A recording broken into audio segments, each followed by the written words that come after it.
ഇന്നത്തെ ബ്രേക്ക്ഫാസ്റ്റ് പൂരിയും കിഴങ്ങറിയാന്ന് ഇന്നലെ തന്നെ വിചാരിച്ചിട്ടാ കിടന്നത്. പിന്നെ നമ്മുടെ പ്രീതി ചേച്ചി ഉണ്ടല്ലോ ഹെൽപ്പിന്. അതുകൊണ്ട് ഗോതമ്പ് കുഴക്കുന്നതിനെ പറ്റി ഒന്നും കൂടുതൽ ചിന്തിക്കേണ്ട കാര്യമില്ല. ഇവർക്കിപ്പോൾ എക്സാം ആയതുകൊണ്ട് ഞാൻ ചോറൊന്നും കൊടുത്തുവിടുന്നില്ല. ഉച്ചയ്ക്ക് വിളിച്ചുകൊണ്ട് വരും. അതുകൊണ്ടാണ് ഈ പൂരീനെ പറ്റിയൊക്കെ ചിന്തിച്ചത്.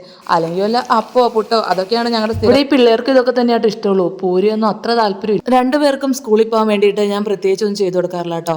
അവരുടെ യൂണിഫോം ഇടലും റെഡിയാവലും എല്ലാവരും സ്വന്തം ചെയ്തോളൂ.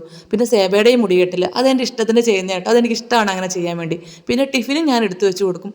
ബാക്കി അവിടെ കാര്യങ്ങളൊക്കെ എല്ലാവരും സ്വന്തമാണ് ചെയ്യുന്നത്. അനാലിച്ചേട്ടത്തിൻ്റെ ഭാഗമായിട്ട് കിച്ചൻ്റെ കാലിൽ ചെറിയൊരു മുറിവ്, അതുകൊണ്ട് അവൻ ഒരു ബാൻഡേജ് മേടിക്കാൻ വേണ്ടി നേരത്തെ സ്കൂളിൽ കൊണ്ടുവന്നിട്ട് തിരിച്ചു വന്നിട്ട് ഉച്ചത്തേക്കുള്ള പരിപാടിയൊക്കെ തുടങ്ങുകയാണ്. ആദ്യം തന്നെ വന്നപ്പോൾ തന്നെ അരി അടപ്പത്തിട്ടു, കുറച്ച് പയറും എടുത്ത് വെള്ളത്തിലിട്ടു. ഞാൻ എപ്പോഴും ചോറ് വയ്ക്കുന്ന റൈസ് കുക്കറിലാട്ടോ. ഇത് ഞാൻ വാങ്ങിച്ചിട്ട് ഒത്തിരി ആയിട്ടില്ല. പണ്ട് ഞാൻ ഇതിന് എതിരായിരുന്നേ. പക്ഷേ ഇത് വാങ്ങിക്കഴിഞ്ഞപ്പോഴാണ് ഇതിൻ്റെ ഉപയോഗം മനസ്സിലായത്. നന്നായിട്ട് തിളച്ചിട്ട് അങ്ങ് വെച്ച് കഴിഞ്ഞാൽ അരമണിക്കൂറിനുള്ളിൽ ചോറ് കിട്ടും. നമുക്ക് നല്ല ചൂടൻ ചോറ് കഴിക്കുകയും ചെയ്യാം, ഗ്യാസ് ലാഭിക്കുകയും ചെയ്യാം. കാരണം രണ്ടാമത് തിളപ്പിക്കുമ്പോൾ ജസ്റ്റ് ഒന്ന് വെച്ചാൽ മാത്രം മതിയില്ല. ഗ്യാസിന് ക്ഷാമമുള്ളപ്പോൾ നല്ലൊരു ഓപ്ഷനാണ്. പിന്നെ ബാക്കി കഴുകാനുണ്ടായിരുന്ന പാത്രമൊക്കെ കഴുകി വെച്ചിട്ടോ. അന്നേരം നോക്കിയപ്പോഴാണ് റംബൂട്ടാൻ ചെറുതായിട്ട് പൂത്തിട്ടുണ്ട്.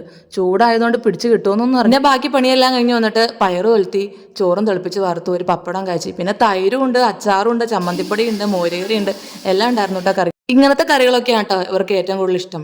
പിന്നെ ഞാൻ അവരെ വിളിക്കാൻ പോയിട്ട് വന്നപ്പോൾ ഒരു തണ്ണിമത്തങ്ങ വാങ്ങിച്ചായിരുന്നേ.